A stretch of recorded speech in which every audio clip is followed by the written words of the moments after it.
বলেন তো কোন মাসে একজন মানুষ সবচেয়ে কম ঘুমায়? স্যার ফেব্রুয়ারি মাসে, কারণ এই মাসে দিন সবচেয়ে কম থাকে, তাই স্বাভাবিকভাবেই এই মাসে কম ঘুমায়। হ্যাঁ, সঠিক উত্তর। এবার বলেন তো চীনের মানুষ জাপানের মানুষের থেকে বেশি খায় কেন? এটা তো খুবই সহজ স্যার, কারণ জাপানের তো চীনের জনসংখ্যা অনেক বেশি। হ্যাঁ ঠিক আছে, এবার পরের প্রশ্ন।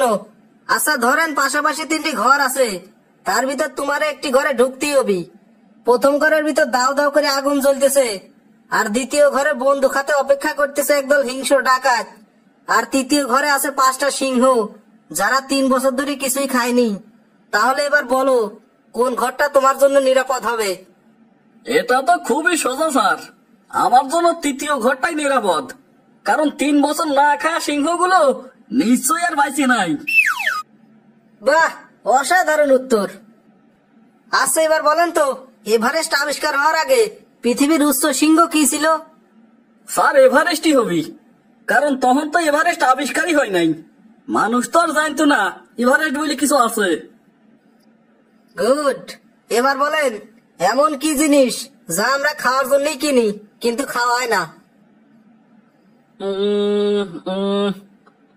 স্যার খাওয়ার প্লেট।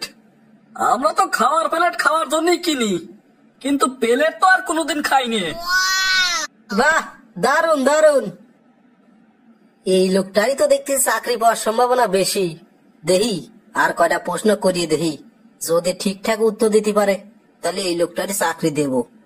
আচ্ছা এবার বলেন তো একটি মুরগির ডিম পাকা ঘরের কংক্রিটের মেঝেতে ফেলে দেওয়া হলো কিন্তু ভাঙলো না, কেন? স্যার ওই কংক্রিটের মেঝে এতটাই মজবুত যে সামান্য ডিমের আঘাতে ভাঙবি নি।